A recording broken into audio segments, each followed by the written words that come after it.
My brother stole my identity to buy crypto. Bro, imagine waking up at 6 in the morning because your phone won't stop vibrating, opening your banking app half asleep, and seeing a notification that says, "Your loan application has been approved." Except, you never applied for a loan. That's exactly how this story starts. No warning, no setup, no dramatic build-up, just one random notification that completely destroys a guy's understanding of his own family. And honestly, this story gets dark. Because at first the narrator thinks he got hacked. Then he thinks maybe it's identity theft from some random scammer online. But eventually, he discovers the person secretly destroying his credit was his own younger brother. Bro, and somehow, that's not even the craziest part. Because according to the narrator, once the truth came out, his parents immediately started begging him not to call the police. That's when you realize this story isn't just about crypto. This is about family betrayal, financial manipulation, internet addiction, fake online wealth culture, emotional blackmail, and what happens when people become obsessed with getting rich fast online. And honestly, I think stories like this are becoming way more common than people realize.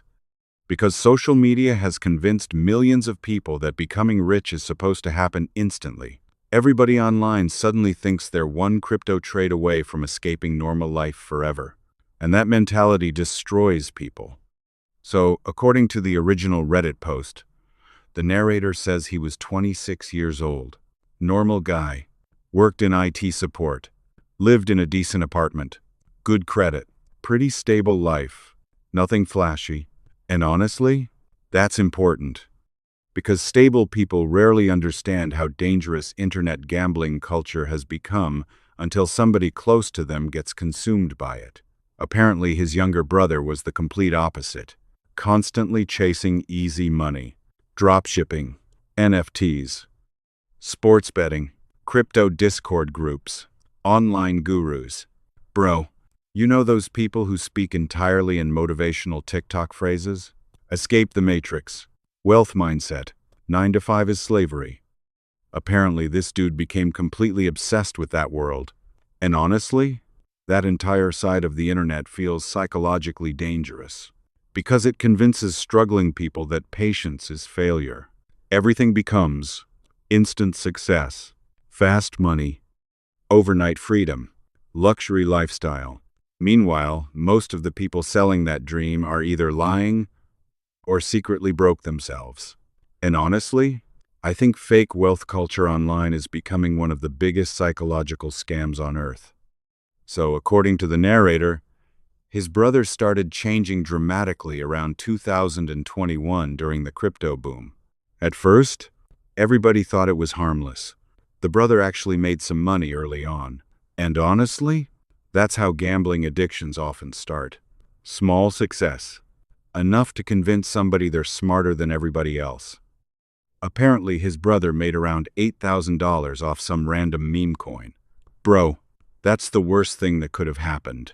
Because now suddenly he believed he understood the system. And, according to the narrator, after that, the brother became completely unbearable.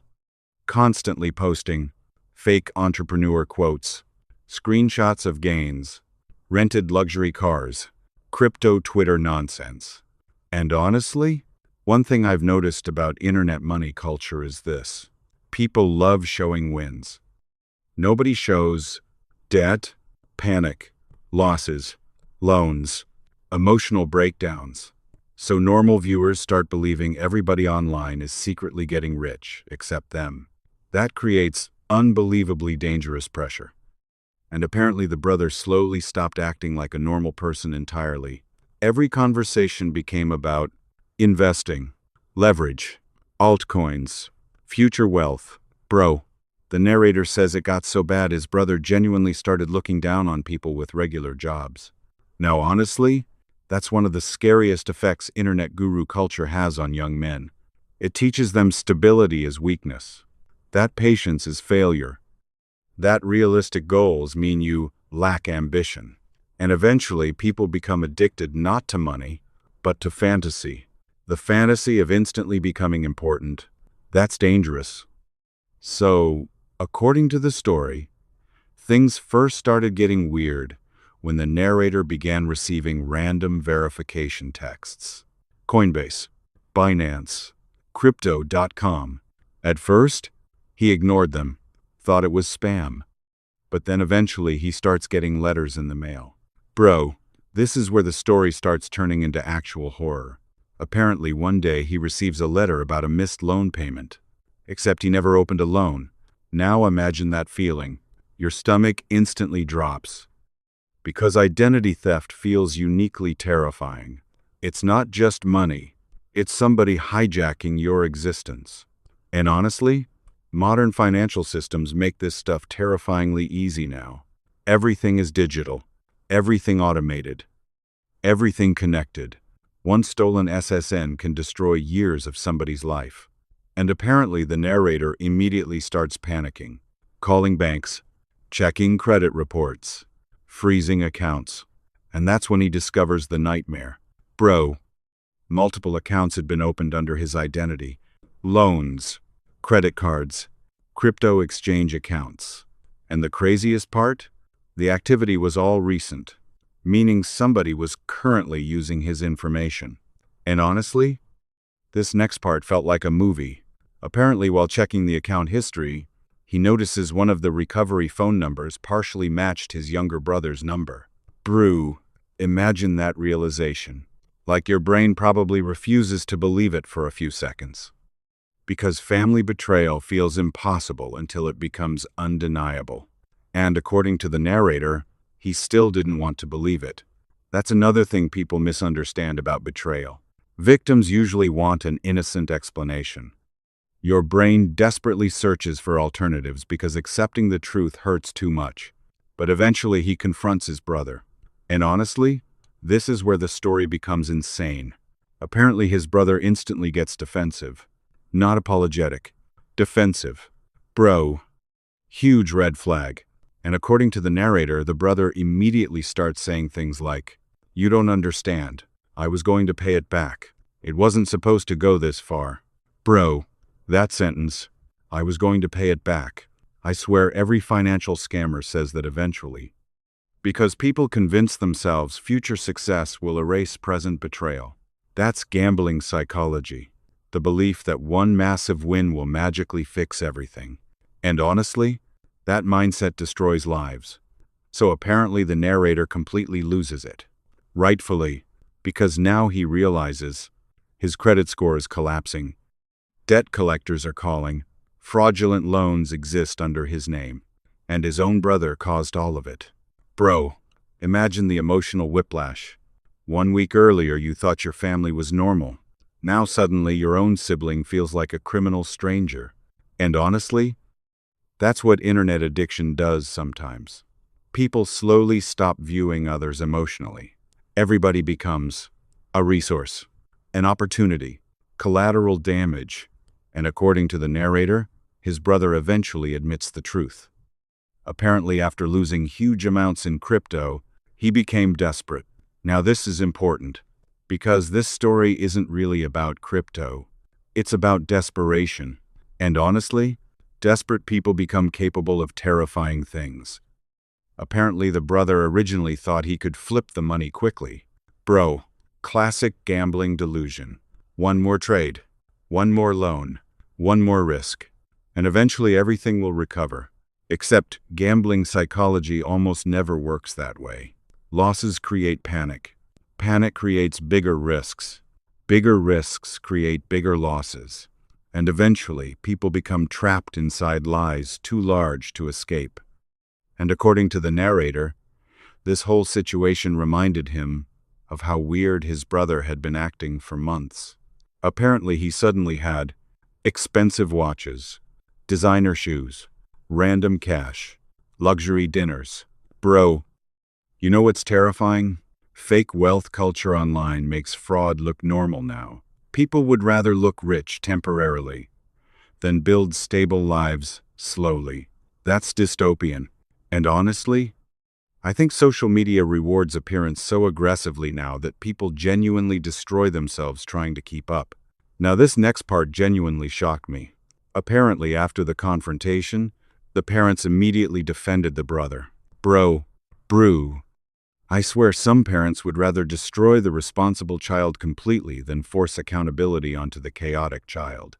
Apparently, the mother started crying, saying, "He's under a lot of pressure. Bro, he committed identity fraud. That's not pressure. That's a crime."